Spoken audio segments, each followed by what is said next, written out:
الحمد لله على ما أنعم وله الشكر على ما علم والثناء بما قدم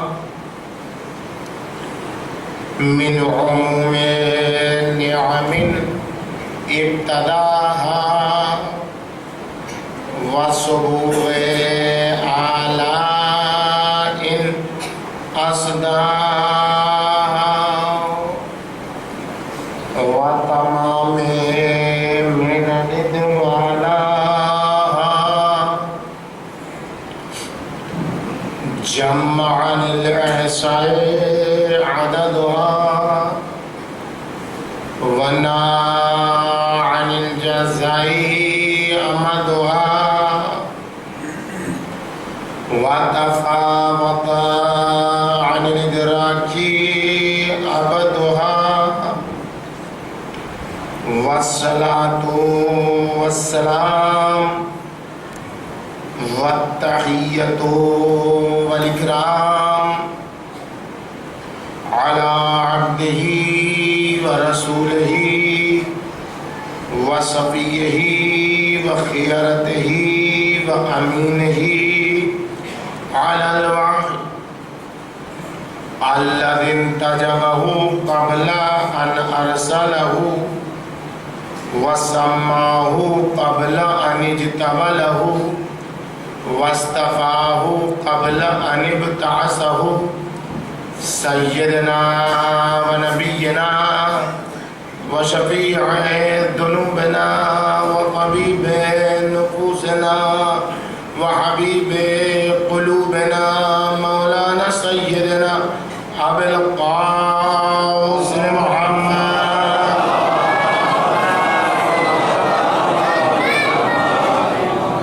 وعلى بنته وبضعته وشجنته والروح التي بين جنبيه التي يقال في السماء النورية السماوية الحانية الراضية المرضية المجتهدة المجتهدة مقهورة حقها مخطوبة إرتها مردودة ظلؤها فاطمة الزهراء سلام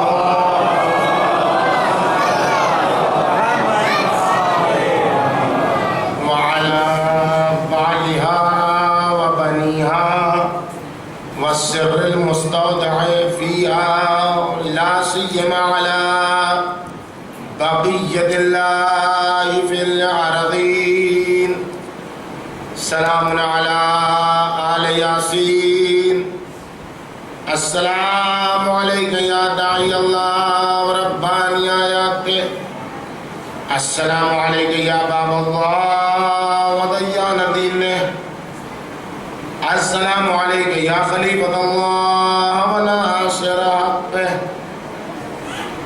السلام عليك يا حجة الله ودليل إرادته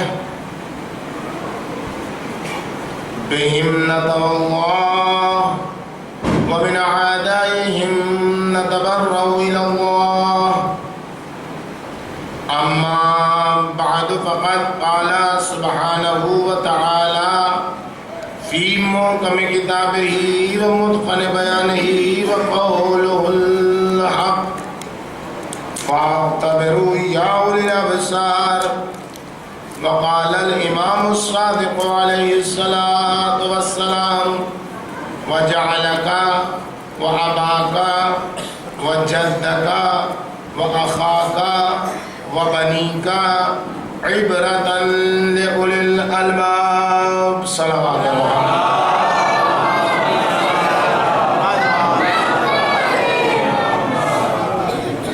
بزرگان محترم عزیزان گرامی دین کی تبلیغ و ترسیل میں امام زین العابدین علیہ السلام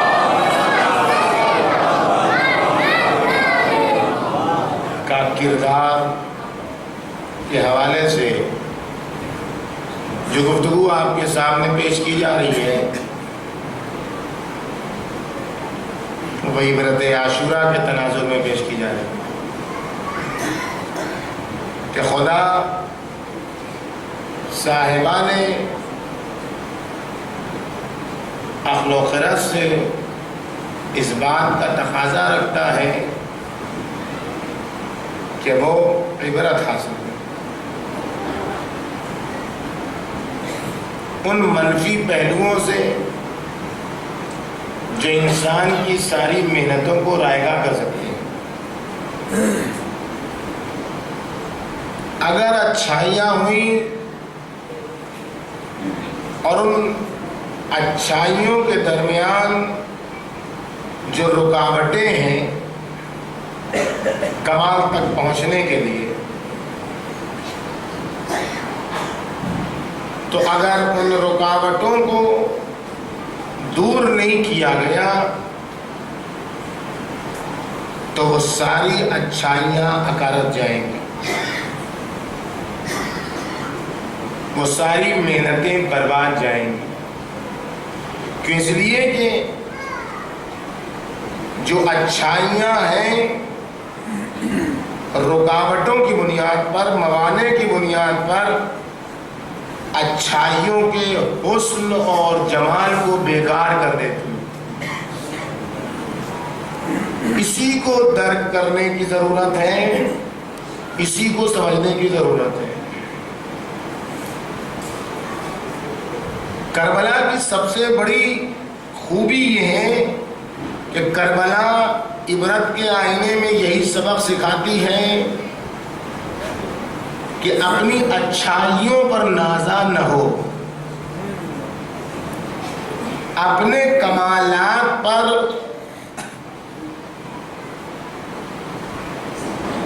اکڑ نہ دکھاؤ، اتراہٹ اپنے کمال پر چھوڑ دو۔ ان اللہ لا يحب كل مختال فخورا، اللہ اترا کے چلنے والے کو پسند نہیں کرتا ہے۔ سبحان اللہ، سبحان اللہ۔ اپنی اچھائیوں کو سمجھتے ہوئے کہ اچھائیاں ہیں اسی پر ٹک جانا انسان کو بربادی کے دہانے پر لا کے کھڑا کر دیتا ہے۔ سرکار امام زین العابدین علیہ السلام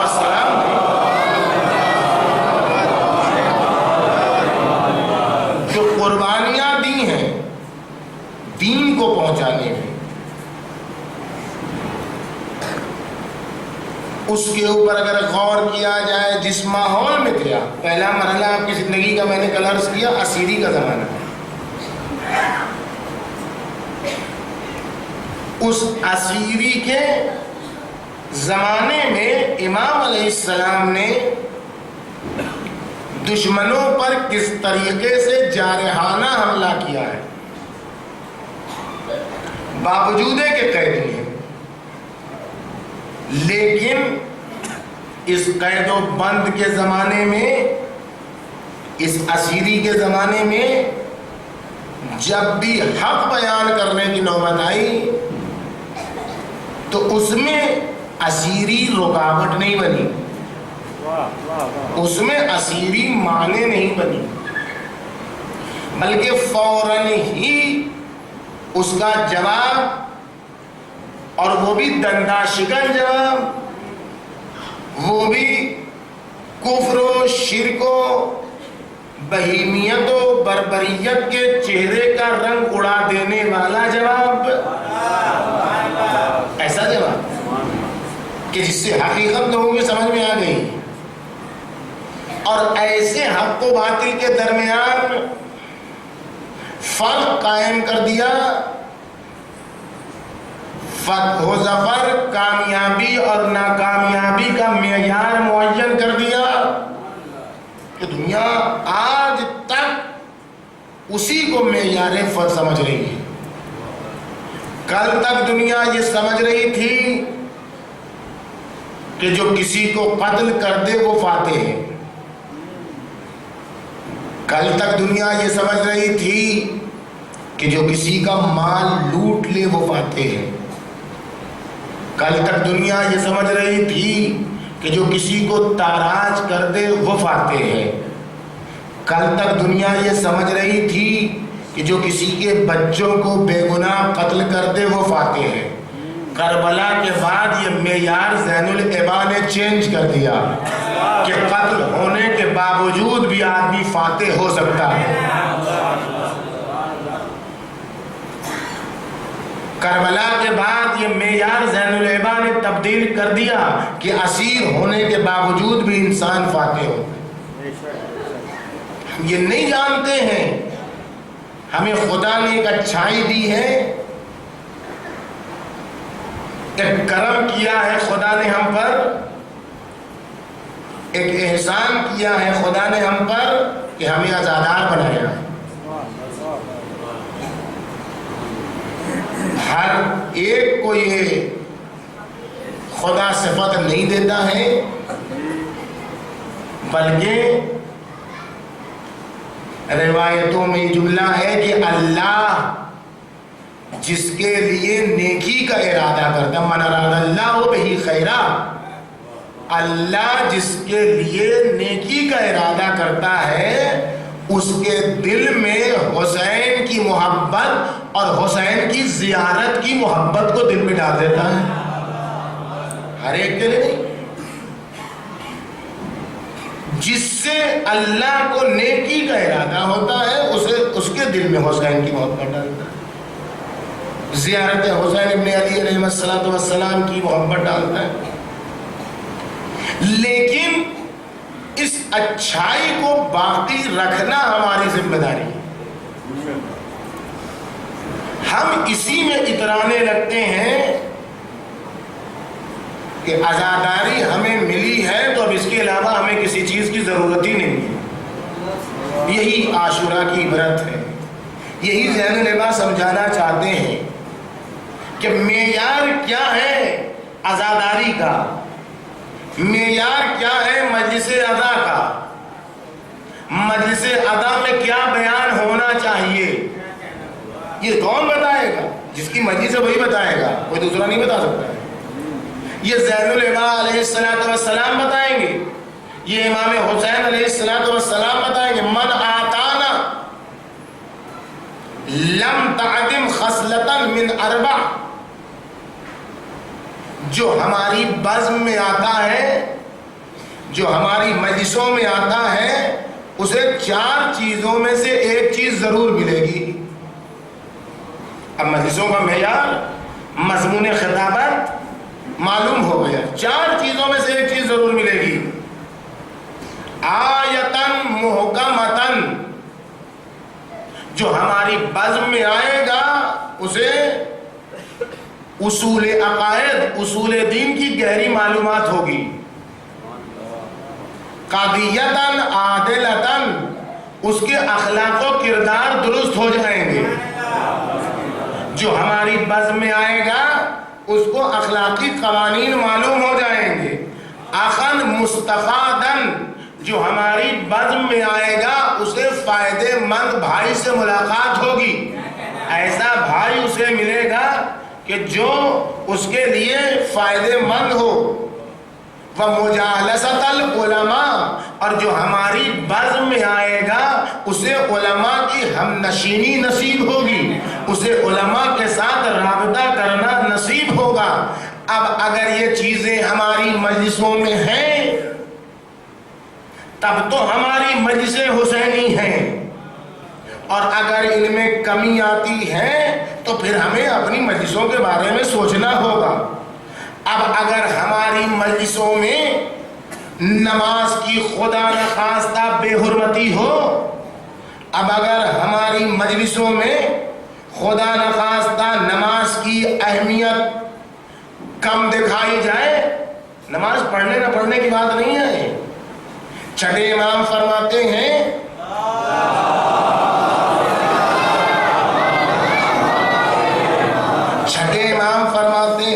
لا تنام تنالو شفاعتنا، ہماری شفاعت اسے مل ہی نہیں سکتی. کسے؟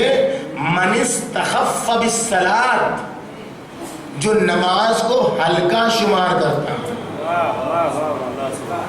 نماز کو جو ہلکا شمار کرتا ہو اس کو ہماری شفاعت نصیب نہیں ہو سکتی ہے. نماز کیسے ہلکی شمار ہوتی ہے بھائی؟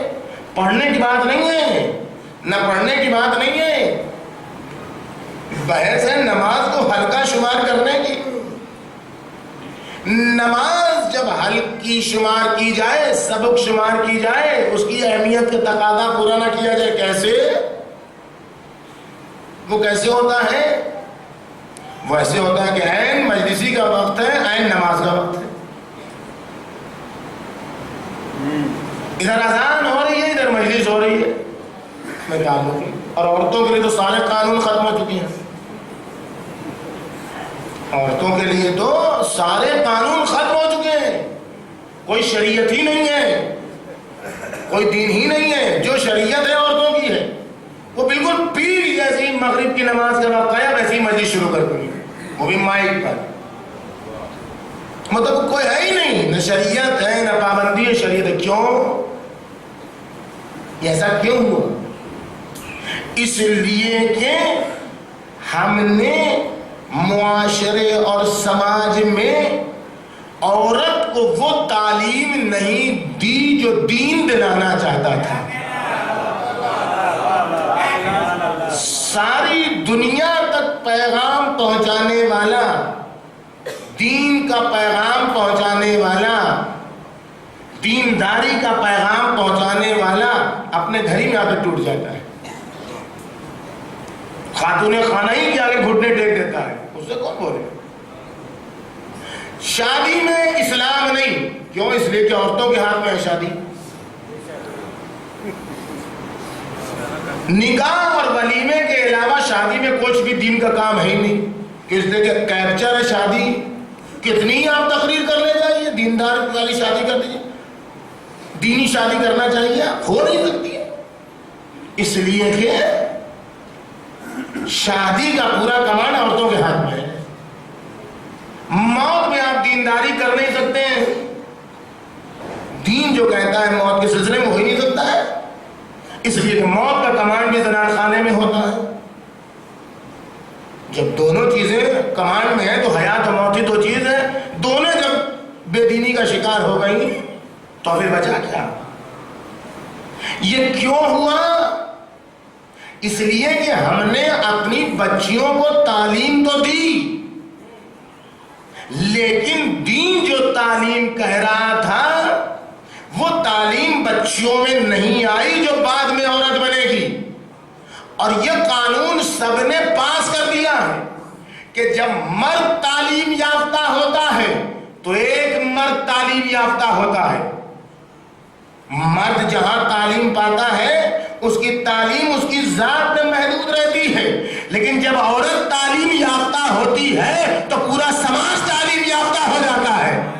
صلوات بھیجیے محمد وآل محمد. جب عورت دیندار ہوتی ہے تو گھرانہ دیندار ہو جاتا ہے. جب عورت دیندار ہوتی ہے تو پھر شادی بیاہ دینداری میں تبدیل ہو جاتی ہے، پھر موت و حیات دینداری میں تبدیل ہو جاتی ہے. اگر بچپنے سے اپنی بچیوں کو پردے کی عادت ہم نے دلا دی ہوتی، اگر بچپنے سے ہم نے زینب کبریٰ کا کردار عورتوں کے وجود میں ڈال دیا ہوتا، ماؤں نے اپنی بیٹیوں کے وجود میں ڈال دیا ہوتا کہ علی مرتضیٰ جیسے باپ کی آغوش میں بیٹھی ہیں، 5 سال سے کم کا سن ہے لیکن ہے حجاب میں. علی مرتضیٰ جیسا معصوم باپ، ایک تو باپ اس پر معصوم باپ، اس کے بعد 3 سے 4 سال کا سن، لیکن کیا پڑھتے ہیں ہم کہ میں بابا کی آغوش میں بیٹھی تھی، چادر گر گئی تو بابا نے بازوؤں کا بوسہ لیا. یہ اس بچپنے میں 3-4 سال کے سن میں باپ کی آغوش میں بیٹھ کے یہ چادر اوڑھنے کا فلسفہ کیا ہے؟ فلسفہ یہ ہے کہ بچپنے میں جب غیرت بچی کو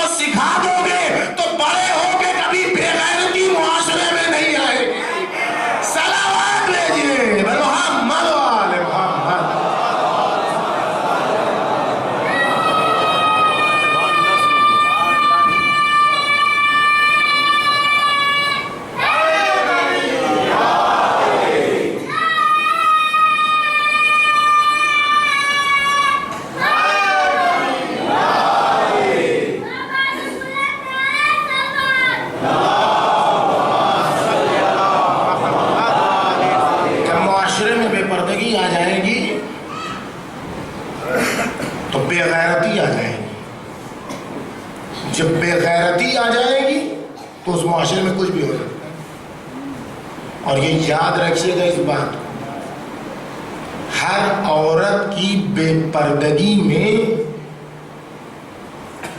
ہر عورت کی بے پردگی میں مرد کی بے غیرتی شامل ہے.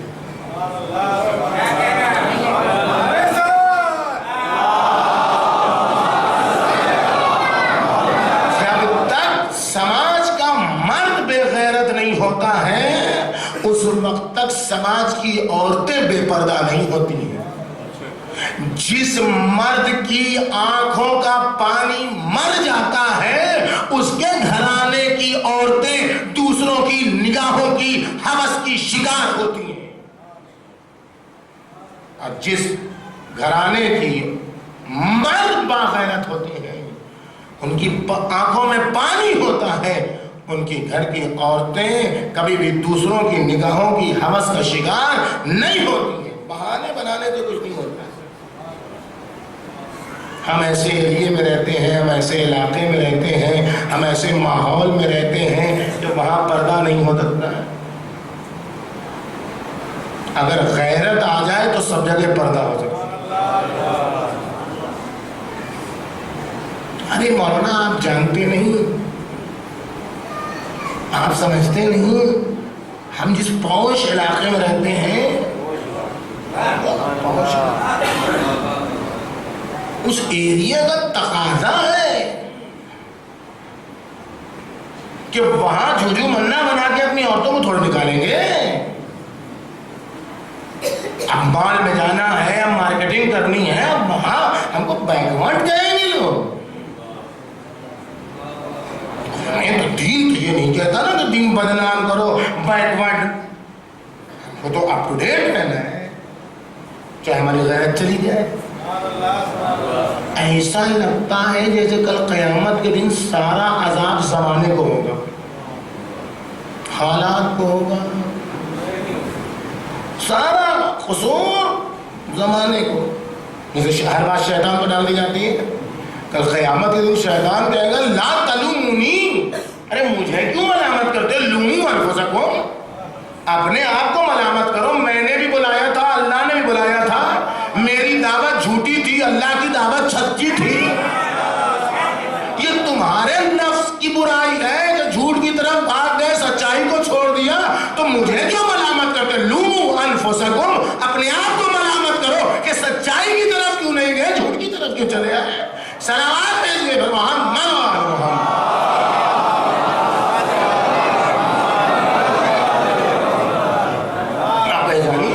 اس عظمت کو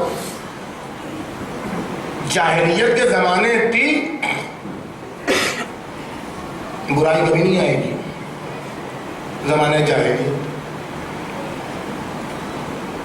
ایسے برے ماحول میں کہ جہاں عورتیں جھنڈا گاڑتی تھی بد کرداری کے لیے، ان کے چھت پر جھنڈا لگا ہوتا تھا کہ جس کو آنا ہے برے کام کروانا ہے وہ اس گھر میں آ جائے. یہ عالم کی عزت تو خیبر میں بچی ہے، ورنہ یہ جھنڈا ہی تھا. یہ علم لگائے جاتے تھے بدکاری کے لیے، کیا ہے، اور اسی کے نتیجے میں ایک ایک کے اوپر 4 لوگ دعوے دار تھے، جس میں سے ایک امیر شام بھی ہے، جس میں سے ایک زیاد بھی ہے، کہ صورت ملتی تھی اس لیے کہہ دیا کہ ابو سفیان کا بیٹا ہے. اسی لیے تو ہے، اسے معروف تھی ہندا جگر خارا. تاریخ اٹھا کر پڑھیے. ایسے برے ماحول میں خدیجہ طاہرہ کا کردار ہر عورت کو درس عبرت و درس حیات دیتا ہے. خدیجہ طاہرہ نے طاہرہ کا لقب اسلام کے زمانے میں حاصل نہیں کیا، رسول اسلام کے زمانے میں حاصل نہیں کیا، پیغمبر اکرم کی رسالت کے زمانے میں حاصل نہیں کیا، بلکہ اسی نجاست کے زمانے میں جھنڈے والی عورتوں کے درمیان سے اپنی کردار کی پاکیزگی کا لوہا منوایا.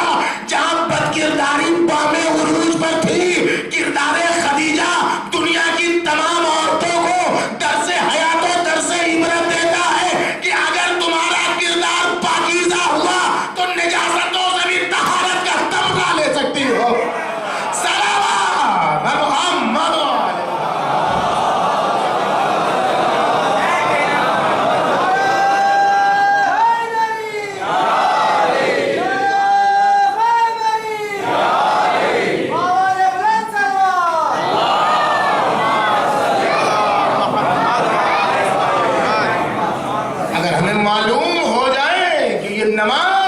حسینیت کی فتح کا نقارہ ہے. اگر ہمیں یہ معلوم ہو، سوچ کے ہمیں معلوم نہیں کہ نماز ہے کیا، اس لیے ہم نماز کو ٹکراتے ہیں. نماز حسینیت کی فتح کا نقارہ ہے، حسینیت کی فتح کا اعلان ہے نماز. کربلا میں یزید نماز کو مٹانے کے لیے آیا تھا. اب اگر کوئی حسین کے نام پر نماز سے مقابلہ کرے تو اس کا مطلب ہے کہ وہ یزیدیت کے طرفدار ہے، چاہے جو بھی ہو. اگر کوئی یہ کہتا ہے کہ ہم مسجد میں نہیں جاتے، مسجد میں جائیں گے، اس مسجد میں جانے کا فائدہ کیا جہاں علی کو قتل کر دیا گیا. ہم مسجد میں نہیں جاتے. بعض لوگ مولائے کائنات سے زیادہ مولائی بننا چاہتے ہیں.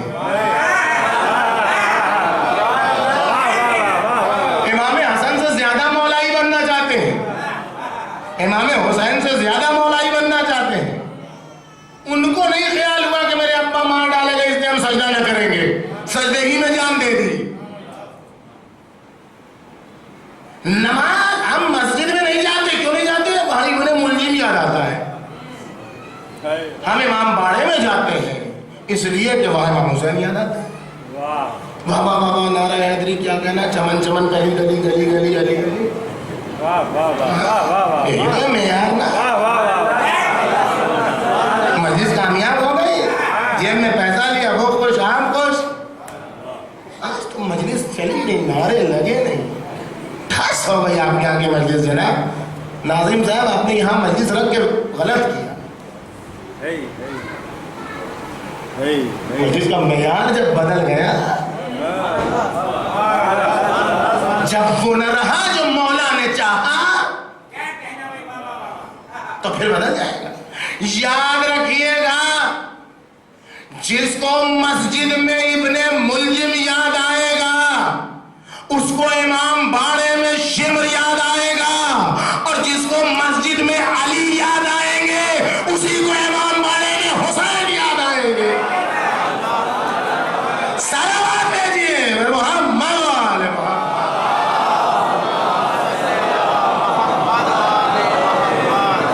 ہم سمجھتے ہی نہیں کہ یہ نماز حسینیت کی فتح کا نقارہ ہے. سمجھتے ہی نہیں کہ یہ نماز حسینیت کی فتح کا اعلان ہے، جس کو زین العبا نے ثابت کیا. ہم سمجھتے ہی نہیں کہ مسجد کا قانون کیا ہے، مؤذن کی اہمیت کیا ہے، نمازی کی اہمیت کیا ہے. جب ہمیں کچھ پتہ ہی نہیں. مسجد کے خادم کا شرف کیا ہے. پرانے زمانے میں لوگ منتیں مانتے تھے. ہم لوگ کی منتیں مانتے ہیں اپنی گڑھی ہوئی منتیں. قرآن نے جو منت کہی وہ کبھی نہیں مانتا کوئی 3 روزوں والی منت. نماز جعفر تیار کوئی نہیں منت مانگتا ہے. منتیں کیا ہوتی ہیں؟ چٹپٹ بھی مراد، سگت اماں، تیسری کے چاند کی نظر آفت. یہ کیا کام ہو گیا بھائی؟ اب تو بولتے ہوئے بھی ڈر لگتا ہے آدمی کو. لیکن کب تک ڈرے آدمی بھائی؟ یہی ساری چیزیں بن گئی منتیں. جو قرآن مجید جسے سیدہ مرضیہ نے منت مانی تھی وہ کوئی نہیں منت مانتا. لیکن پرانے زمانے میں لوگ منت مانتے تھے. قرآن کہتا ہے کون مریم جسے خدا نے 2 بار مصطفیٰ بنایا. یا مریم ان اللہ اصطفاک وطہرک واصطفاک علی نساء العالمین. 2 بار اسے مصطفیٰ، 2 بار اسے خدا نے منتخب کیا. اس مریم کے معنی کیا ہے؟ مریم کہتے ہیں مسجد کی خادمہ کو، اللہ کے گھر کی خدمت گزار. تو پرانے زمانے میں لوگ منتیں مانتے تھے کہ میرے یہاں فلاں کام ہو جائے گا تو اسے مسجد کا خادم بنائیں گے. آج مسجد کی خدمت ایک خاص آدمی سے پیسہ دے کے رکھوا دیا گیا، اب ہم و ہم سب وہی کریں گے. نہیں. اگر ہم پہچان سکتے ہیں کہ اہمیت کیا ہے نماز کی، اہمیت کیا ہے مسجد کی، حلاوت جسے محسوس ہو جائے نماز کی تو اسے سمجھ میں آ جائے گا کہ حسینیت کی فتح کا اعلان ہے نماز. اس لیے کہ قد اقمت الصلاۃ وآتیت الزکاۃ وامرت بالمعروف، ساری کہانی تو نمازی پر ہے. امام حسین نے کیا کہا؟ دیکھیے نماز کا مخالف کون ہے، نماز کا موافق کون ہے، پہچاننا ہوگا نا. پہلے دن کی مجلس ذہن سے نہ جائے عبرت عاشورہ. وہی جب تک کہ آپ فرق قائم نہ کر سکیے گا کہ کون دھوکہ دینے والا ہے. سرکار سید الشہداء فرما رہے ہیں انی لا عالم اصحابا اوفا من اصحابی، میں نہیں جانتا کہ میرے اصحاب سے زیادہ باوفا کسی اور کے اصحاب ہوں. ساری خلقت کے اصحاب ایک طرف، حسین کی اصحاب ایک طرف. تو ایک ہلکا سا مطالعہ تو کرنا ہی پڑے گا اصحاب کا. پوری تاریخ میں نہیں جائیں، 1,24,000 انبیاء کی، پیغمبر اکرم سے تو کم شروع کریں. قرآن کہہ رہا، میں نہیں کہہ رہا ہوں. نماز سے دل کون چراتا ہے؟ سورہ جمعہ پڑھتے ہیں نا، پرسوں پڑھیں گے. کیا ہے؟ اذا راؤ تجارتن او لہوا انفضوا الیہ وترکوک قائما.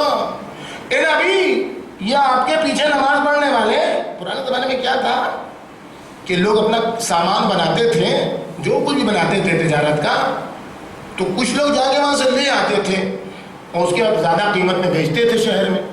تو گاؤں والوں کو پتہ چل گیا تو انہوں نے کہا یہ کیوں بیچیں گے جا کے، ہم کو کم پیسہ دیتے ہیں، ہم ہی شہر میں چلتے ہیں. تو وہ جمعہ اپنی دکان لگاتے تھے. تو اب یہ جو مسلمان ہیں وہ جو لاکھ لوگ دیتے تھے زیادہ پیسہ دیتے تھے، یہ لوگ کم ہی پیسے میں دیتے تھے. تو جیسے ہی وہ وقت پہنچا تاجروں کا سامان لے کے، رسول اللہ کے پیچھے نماز پڑھتے پڑھتے سب نے چھوڑ دیا رسول اللہ کو. ہم نہیں کہہ رہے بھائی اچھا نماز کون پڑھ رہا تھا؟ ابو لہب پڑھ رہا تھا نماز، ابو جہل پڑھ رہا تھا نماز، عتبہ شیبہ پڑھ رہے تھے نماز. اور کون پڑھ رہے تھے؟ مشرکین مکہ پڑھ رہے تھے نماز رسول اللہ کے پیچھے. کون پڑھ رہا تھا آپ بتائیے نا مجھے. ارے مسلمان پڑھ رہے تھے، یعنی کہ صاحب نماز پڑھ رہے تھے. جو قانون امت کا وہی ہے جو اسلام کے عالم میں رسول اللہ کو دیکھ لے. جس نے دیکھ لیا وہ صحابی، تو یہ تو بیچارہ نماز پڑھا دے تو پکا صحابی ہے.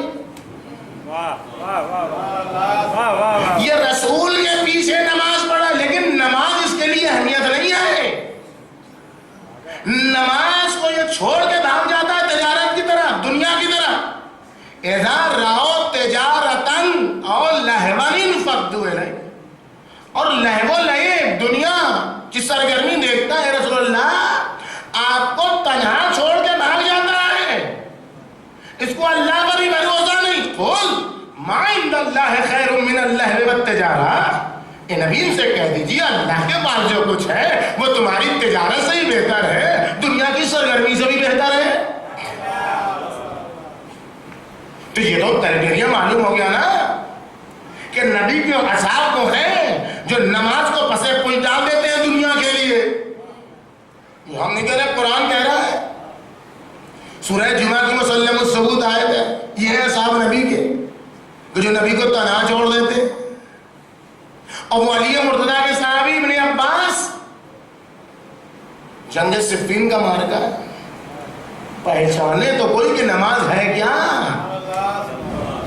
اور زین العما نے کیا درس دیا ہے اسیری کے زمانے میں نماز کے حوالے سے. یہ ساری گفتگو اسی ایک جملے کے لیے. پہچانے تو انسان. نماز کی مخالفت، عہد اللہ بہجت جیسی شخصیت سے پوچھے کوئی نماز کسے کہتے ہیں کہ جو اپنی پوری زندگی میں اول وقت نماز پڑھے گا اس کا کوئی بھی کام تاخیر سے نہیں ہوگا. پڑھ کے تو دیکھو، اول وقت کوئی بھی کام اس کا تاخیر سے نہیں ہوگا. لیکن شرط یہ پوری زندگی میں نماز اول وقت پڑھے. اول وقت کا مطلب یہ نہیں جو وقت آپ نے تعین کیا ہے وہ اول وقت ہے، نہیں 1:30 بجے، 1:45 بجے، 1 بجے، 9:30، نہیں، وہ اول وقت نہیں ہے. اول وقت زوال کا وقت ہے، زوال کے وقت کا وقت ہے اول وقت. ظہر کا، مغرب کا اول وقت معلوم ہے، صبح کا وقت اول وقت ثواب ہے. اور اب اس کے بعد جب وقت نکل گیا تو جب چاہو پڑھو، جب چاہو پڑھو، اول وقت کا ثواب ہے. اگر اول وقت کا انسان عادی بن جائے تو پھر اس کی زندگی کا کوئی بھی کام تاخیر سے نہیں ہوگا.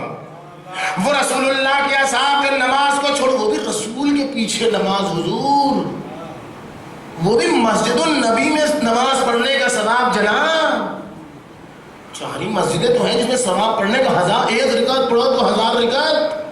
اللہ اللہ، ایسی نماز، ایسا امام، ایسی مسجد، لیکن وہ بھاگے.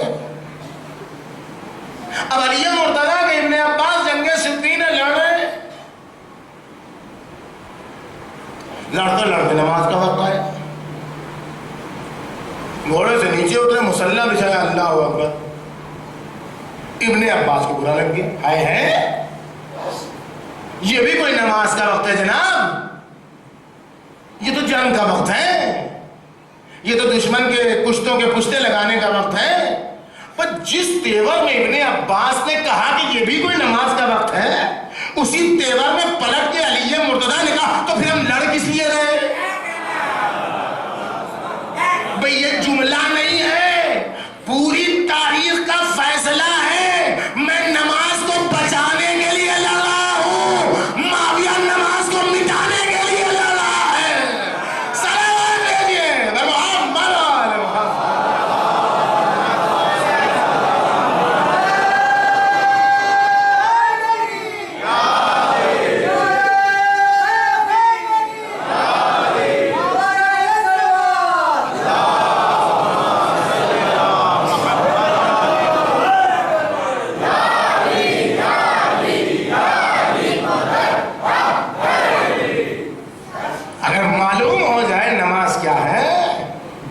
تبھی تو کہا جائے گا میرے اصحاب سے بہتر کسی کے اصحاب نے. کیوں ہونا کہ ظہر عاشور آنے تو پتہ چلے گا. قرآن کی نص سے تم نے رسول اللہ کے اصحاب کو دیکھ لیا، حدیثوں اور روایتوں کی نگاہ سے علی مرتضیٰ کے اصحاب کو دیکھ لیا. اب آنے تو ظہر عاشور، بھوک بھی اپنی شباب پر، پیاس بھی اپنے شباب پر، زخم بھی اپنے اوج پر، کمال پر، خون بہ رہا ہے. ادھر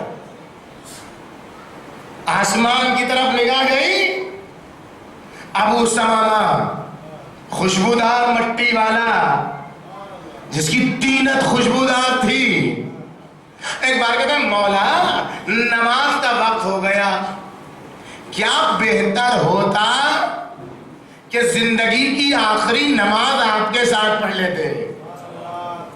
پوری کربلا میں امام حسین نے 2 لوگوں کے لیے دعا کی ہے، تیسرے کسی کے لیے دعا نہیں کی ہے. ایک جون کے جنازے بنا کر دعا کی ہے، ایک ابو سمامہ کے لیے دعا کی. یہی تو حسین کے دعوے کی دلیل بن گئے. یہ ابو امام نے کیا کہا تھا؟ انی لا عالم ہو، میں نہیں جانتا میرے اصحاب سے بہتر کسی کی. یہ تو مولا کا دعویٰ تھا نا، دلیل تو اصحاب دیں گے نا. اصحاب نے ظہر عاشورہ دلیل دی ابو سمامہ کی صورت میں. مولا کیا بہتر ہوتا کہ زندگی کی آخری نماز آپ کے ساتھ پڑھ لیتے. بس جیسے ہی کہا آسمان کی طرف نگاہ کی، ہاں ابو سمامہ نماز کا وقت ہو گیا ہے. قد ذکرت الصلاۃ، تم نے نماز کو یاد کیا. قد جعلک اللہ من المصلین الذاکرین، اللہ تمہیں ان نماز گزاروں میں شمار کرے جو اللہ کی یاد میں رہ کر نماز پڑھتے ہیں. سلام بھیجیے محمد.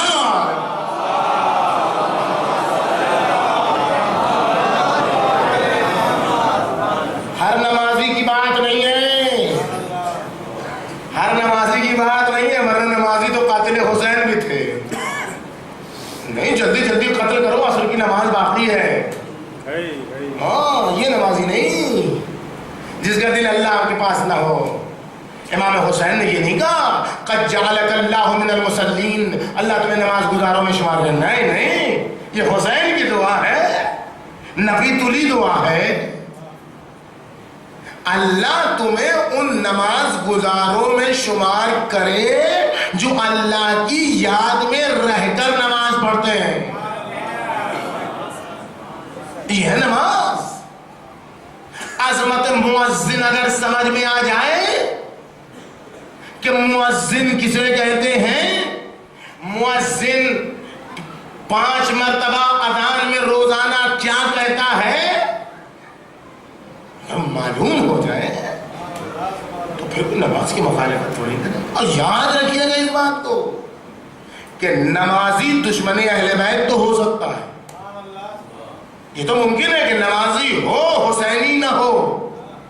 کتنے نمازی ہیں جو حسینی، البتہ ان کی نماز نہیں ہے، اٹھک بیٹھک ہے، یہ الگ قانون ہے، یہ الگ سے. میں نہیں کہہ رہا، رسول اللہ نے کہا یالی کوئی زندگی بھر دن بھر روزہ رکھے، رات بھر نمازیں پڑھے.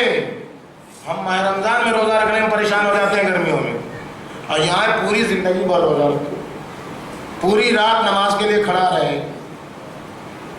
کوہ ابو قبیس کے برابر سونا اور چاندی صدقے میں دے، ہم 10 روپیہ دینے میں کتراتے ہیں. کوہ ابو قبیس کے برابر سونا اور چاندی صدقہ دے. صفا مروہ کے درمیان صحیح کرتے کرتے کشنی البالی سوکھی ہوئی مشق کی طرح ہو جائے. خانہ کعبہ کا طواف کرتے ہوئے طواف کے عالم میں مظلومیت کے ساتھ شہید کر دیا جائے. کتنی بڑی فضیلت ہے، کتنا بڑا شرف ہے. نماز پڑھتا ہوا رات بھر، روزہ رکھتا ہوا دن بھر، پہاڑ کے برابر سونا اور چاندی صدقے میں دینے والا، صفا اور مروہ کے درمیان مسلسل صحیح کرنے والا، خانہ کعبہ کا طواف کرتے ہوئے مظلومیت کی عالم میں شہید کر دیا جانے والا. اے علی، جس میں یہ تمام اوصاف پائے جاتے ہوں لیکن اس کے دل میں تمہاری محبت نہ ہو تو اللہ انہیں وہ جہنم میں ڈال دے گا. صلوات دیجیے محمد وآل محمد.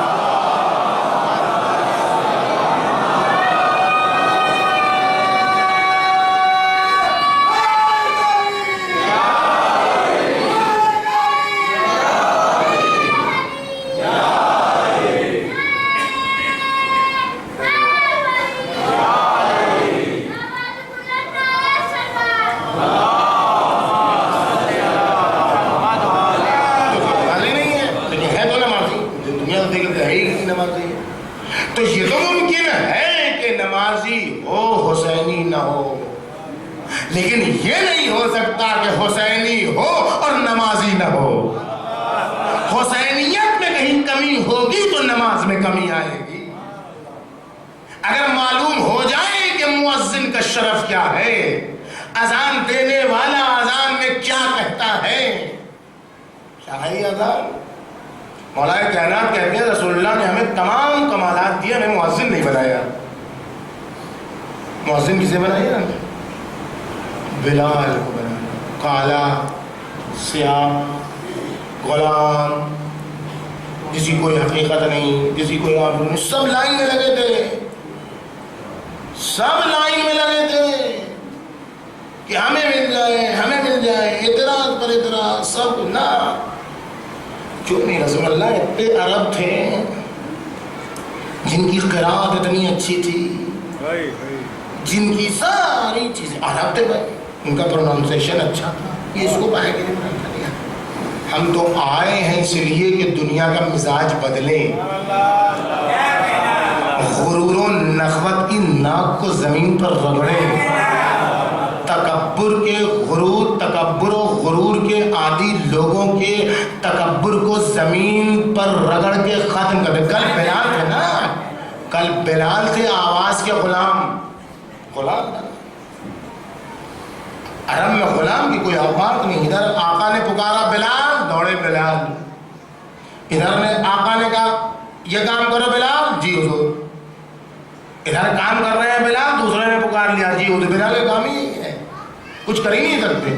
اچھا کبھی تو ہے جس کے غلام تھے کبھی تو ایسا ہوا ہوگا کہ آقا نے کہا کہ بلال یہ کام کرو، بلال کر رہے ہیں، اب پھر مالکن نے پکار لیا اسی وقت، تو اب تو بلال نے کہا یہ ہوگا کہ آقا نے آپ کے یہ کام کہا اچھا وہ کر لو، پھر تو ہو ہی گا. لیکن پیغمبر اکرم نے اسلام آنے کے بعد کسی کو اذان کے گلدستے پر جانے کی اجازت نہیں دی بجز بلال کے، تاکہ غرور و تکبر و نخوت کی ناک کو زمین پر رگڑ کے بتائیں کل تک تم پکارتے تھے، بلال دوڑتے ہوئے آتے تھے، بھاگتے ہوئے آتے تھے، کبھی ممکن تھا تم بلاؤ بلال نہ آئے، لیکن آج میں کایا پلٹوں گا، آج حقیقت بدلے گی، آج بلال کہیں گے حیا علی خیر العمل، غرور دوڑے گا، تکبر دوڑے گا، حیمنہ دوڑے گا، انسانیت پھیلے گی، بتایا جائے گا دین اسلام میں کردار ہے، چودراہٹ نہیں ہے. صلوات محمد.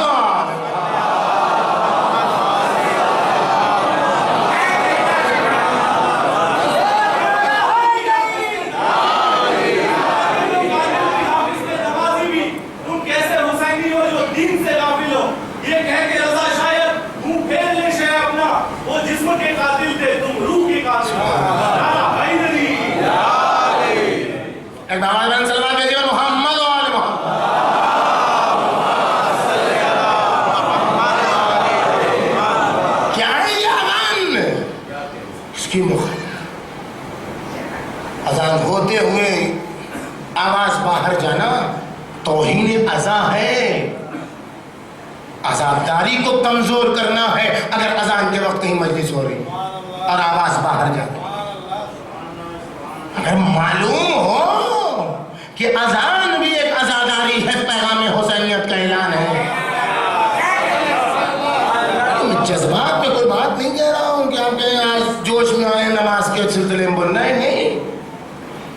مجھے ان حدیثوں کو بھی بیان نہیں کرنا ہے جو بے نمازی کے لیے نہیں. پہچان کوئی حسین نہیں ہے تو پہچان لے فقط اذان کی اہمیت کو. قافلہ رواں ہے، اسیروں کا قافلہ ہے، لاوارثوں کا قافلہ ہے، بے مقنع و چادر سیلانیوں کا قافلہ ہے. سر جھکا ہوا، کیوں جھکا ہے یہ ہمیں نہیں معلوم. طوف کی گرانی اور سنگینی ہے کہ سر نہیں اٹھ پا رہا ہے، یہ حمیت و غیرت کی معراج ہے کہ سر اٹھائے تو کیا دیکھیں.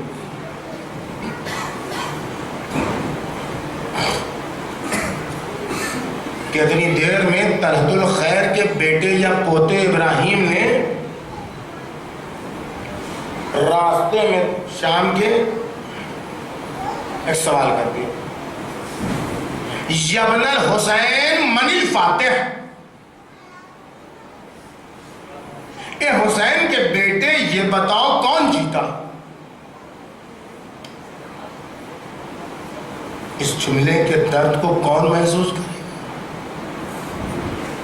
یہ کٹے پر نمک چھڑکنے کی عادت، یہی سوچ کے اس نے کہا تھا کہ یہ رونے لگیں گے، یہ آنسو بہانے لگیں گے، یہ فریاد کرنے لگیں گے، یہ چیخنے لگیں گے، یہ پکارنے لگیں گے، یہی سوچ کے اس نے کہا تھا. لیکن اللہ رے حیدری شجاعت، اللہ رے نسل علی کا چوتھا علی، اب تک سر جھکا ہوا تھا. لیکن جیسے ہی یہ جملہ سنا ویسے ہی خیبری شان سے سر اٹھایا. اب کیا بتائیں، کون جیتا کون ہارا، کیسے بتائیں؟ اگر کہہ دیں یزید جیتا تو یہ تو کھلا جھوٹ ہے. یہ جو کوئی کہتا ہے یزید مورچہ جیتا ہے جنگ ہارا ہے، یہ سب غلط بات ہے. نہ مورچہ جیتا ہے نہ جنگ جیتا ہے، دونوں میں ہار گیا ہے. لیکن یہ کون مانے گا کہ یزید ہار گیا ہے؟ اگر کہہ دیں کہ میں فاتح تو مذاق اڑائے گا، ان کو دیکھو یہ فاتح ہیں. گھر لٹا کے آگے فاتح ہیں، ان کا جواب بھائی مار ڈالا گیا، یہ فاتح ہیں، ان سب کے سر نوکے نیزہ پر ہے، یہ فاتح ہیں، ان کی سیدانیوں کے سر پر چادر نہیں، یہ فاتح۔ کون مانے کہ قتل ہونے کے باوجود بھی فاتح ہوتا ہے کوئی؟ کہاں شعور میں اتنی بیداری ہے، کہاں وجود میں اتنا کمال ہے کہ مقتول کو بھی کوئی فاتح سمجھے، مظلوم کو بھی کوئی فاتح سمجھے، بے مقنا و چادر ہونے کے باوجود بھی کوئی۔ اب جواب دے کیسے اسے؟ اس کا تو شعور ہی نہیں بیدار ہے، اگر شعور بیدار ہوتا تو یہ پوچھتا کیوں؟ یہ پوچھ کے ہی اس نے اپنی جہالت ثابت کر دی، لیکن اب بتانا تو ہے اس کو، تاکہ تاریخ میں فتح و ظفر اور شکست کا معیار بن جائے، پتہ چل جائے فاتح کس۔ اب جیسے ہی اس نے یہ پوچھا تو اب سر اٹھا کے عبارہ آواز دیتے ہیں، اے ابراہیم ابن طلحہ، مجھ سے کیا پوچھتے ہو؟ کون جیتا کون ہارا؟ اذان کا وقت آنے دو، اگر مؤذن گلدستہ اذان پر اشہد ان محمد رسول اللہ کہے سمجھو حسین جیتے، ورنہ یزید ہارا۔ اس کا مطلب یہ ہوا کہ 5 وقت مؤذن گلدستہ اذان پر اشہد ان محمد رسول اللہ نہیں کہتا، بلکہ آواز دیتا حسینیت زندہ باد، یزیدیت مردہ باد، صلوات محمد وآل محمد۔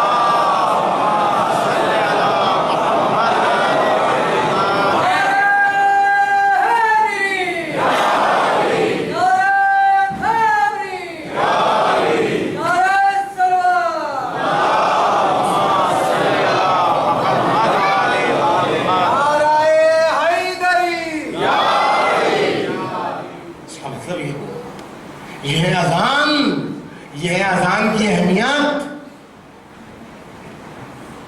جب مجبور ہو جاتا ہے یزید بھی اذان دینے پر تو اسی اذان کو حسینیت کی فتح کا نقارہ بناتے ہیں۔ یزید یہ رسول تیرے جب تھے یا میرے جب تھے؟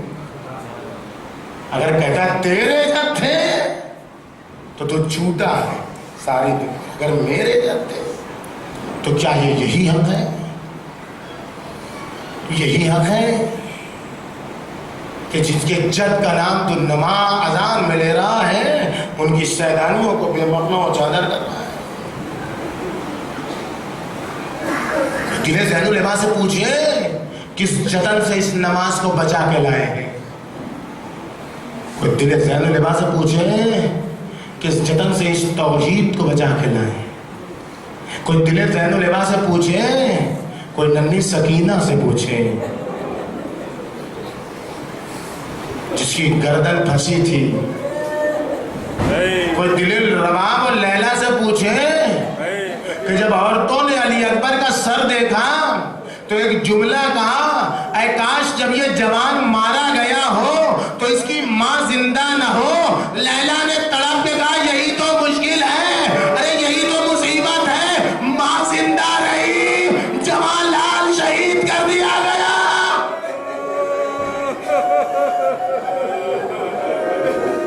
جب علی اکبر نے، جب یزید نے علی اکبر کا سر دیکھا، جب یزید نے علی اکبر کا سر دیکھا تو کہا یہ کون؟ کہا یہ تو حسین کا جوان سال علی اکبر ہے۔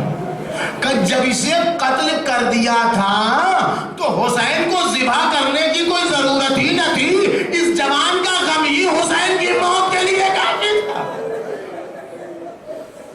ایسے صبر آزما ماحول سے، ایسے صبر آزما ماحول میں یزید، آپ ذرا سوچے، سکینہ کو مخاطب کرتا ہے، اے سکینہ سنا ہے تمہارا بابا تم سے بہت محبت کرتا تھا۔ ہاں ہاں یزید، میرا بابا مجھ سے محبت کرتا تھا، تم ہی نماز کے لیے مصلی بچھاتی تھی، تم ہی وضو کے لیے پانی لاتی تھی۔ ہاں ہاں یزید، تو حق محبت تو یہ ہے سکینہ کہ تم اپنے بابا کو بلاؤ اور تشتے تلا سے یہ سر باہر نکل آئے. میں اتنا سننا تھا, پھٹے کرتے کا دامن سکینہ نے اٹھایا. اے بابا, بڑے دربار میں تمہاری بیٹی کی محبت کا امتحان ہے بابا, آگے سکینہ کی محبت کی لاج رکھ لو بابا. تاریخ کہتی ہے یہ جملہ کہنا تھا کہ ایک بار تشتے تلا سے سر اٹھا, طواف کرتا ہوا چاروں طرف کا, ایک بار سکینہ کی آغوش میں آ گیا, منہ پر منہ رکھ دیا. بابا شمر نے تماچے مارے, ارے گوش مارے سینے.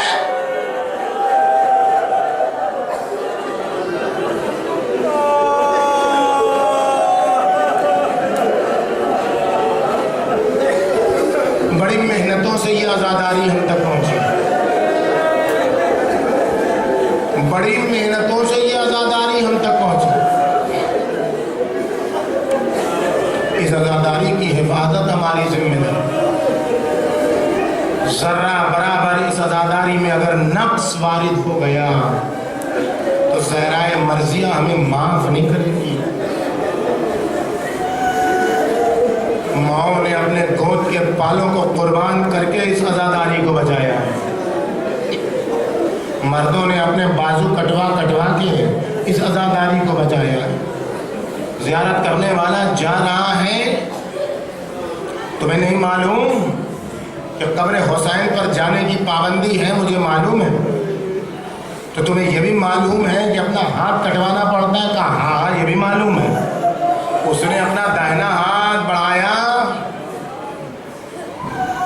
کہا تمہیں نہیں معلوم قانون ہے کہ بایاں ہاتھ کاٹا جاتا ہے. کہا تمہیں خبر نہیں, بایاں ہاتھ تو تم سال گزشتہ زیارت کے لیے کاٹ چکے ہو, اب یہ داہنا ہاتھ ہے حسین کی زیارت کے لیے, یہ بھی تم لے لو. یہ جذبہ عزاداروں میں کس نے پیدا کیا؟ یہ ابوالفضل عباس کے باتوں نے.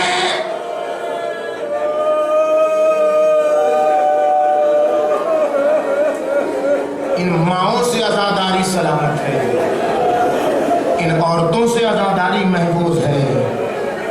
ساری مائیں دنیا کی اپنے بچوں کو گانا کھیلتے سنا کے دودھ پلاتی ہے, قضائی گیت سنا کے اپنے بچوں کو دودھ پلاتی ہے. ہماری مائیں نوحہ سنا کے اپنی بچوں کو دودھ پلاتی ہے. حسین کی آزاداری, ماؤں نے جذبہ نہ ڈالا ہوتا آزاداری حسین کا, اگر ان ماؤں نے جذبہ نہ ڈالا ہوتا قربانیوں کا, تو کبھی بھی یہ آزاداری ہم تک نہ پہنچتی. ناصرہ نام کی ایک عورت ہے, متوکل کا زمانہ ہے, شوہر دنیا سے گزر چکا ہے, شوہر کی یادگار ایک ننھا منھا بچہ ہے. کربلا کی زیارت کی تمنا ہے. خوشا بحال جو عشرے میں کربلا میں تھے, خوشا بحال ان کا جو 40 میں کربلا میں ہوں. جتنی تعداد بڑھے اتنے دشمن کے سینے پر ایک ایسا حملہ ہوگا کہ وہ برداشت نہیں کرنا ہے. پہنچی ناصرہ, متوکل کے کارندوں نے پکڑا, آ جا رہی ہے کربلا جا رہی. تجھے نہیں معلوم پابندی کا ہوا کرے, میں جاؤں گی. کہا تجھے متوکل کے پاس چلنا ہوگا. اچھا چلو. اب جیسے بازوؤں میں رسم باندھنا چاہیے, خبردار یہ کربلا نہیں ہے کہ رباب کے بازوؤں میں ریسمان ظلم بن گئی. اب تو چل ایسے ہی چل. اب جو پہنچتی ہے ناصرہ تو متوکل کہتا ہے تجھے معلوم نہیں کہ امام حسین کی زیارت کی پابندی کا معلوم ہے, لیکن مجھے جانا ہے. تو نہیں جا سکتی. کہا مجھے کوئی روک نہیں سکتا. یہ کس نے جذبہ دیا کہ ظالم کی آنکھوں میں آنکھیں ڈال کے,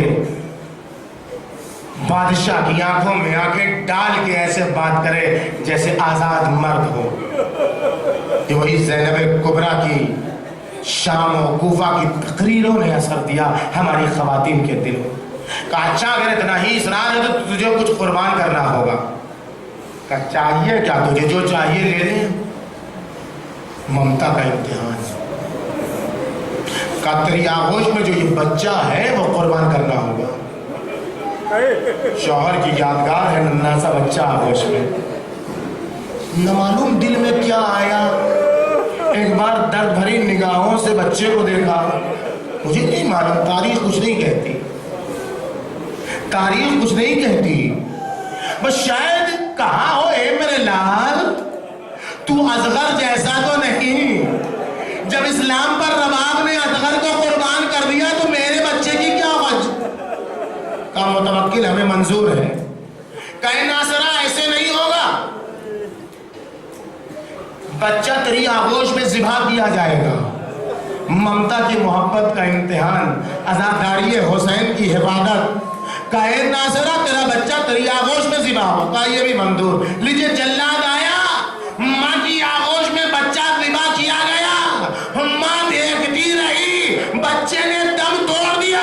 متوکل اب تو اجازت ہے، اب تو اجازت ہے. زمین پر بچہ رکھ دیا، اب تو قتل کر لیا میرے بچے کو، اب تو اجازت ہے. کہتا ہے نہیں نہیں ناصرہ ابھی نہیں. اب کیا چاہتا ہے؟ کہ ایک کام اور باقی ہے، تجھے اپنے بچے کے سینے پر پیر رکھنا ہوگا، اس کے بعد کربلا جانا ہوگا.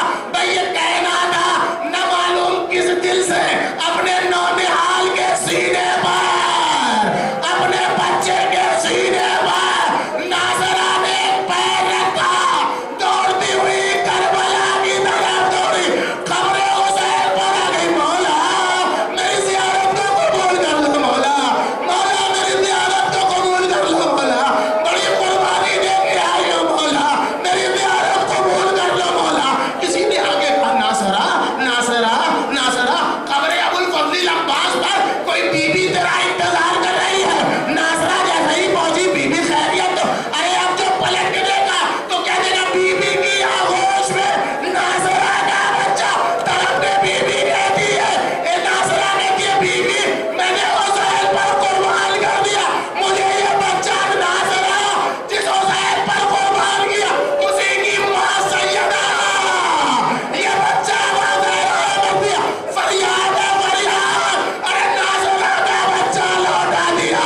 ذرا کربلا میں آئیے، نیدا بردار ہے، نیدوں کی علی میں چنڈولے بالوں والا علی اصغر ہے. رباب دے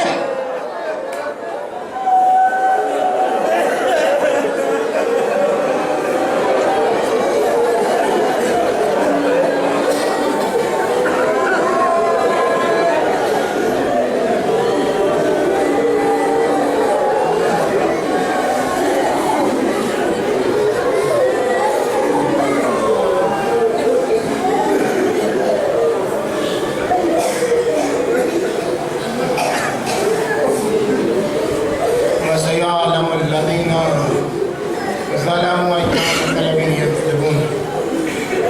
إنا لله وإنا إليه راجعون. ماننے والے ہمیں جذبہ عمل کی توفیق، پرچم اسلام کو سربلند، پرچم کفر و نفاق کو سرنگون، اطباق عالیات کی حفاظت فرما. ہماری اس مختصر سی عبادت کو شرف قبولیت عطا فرما.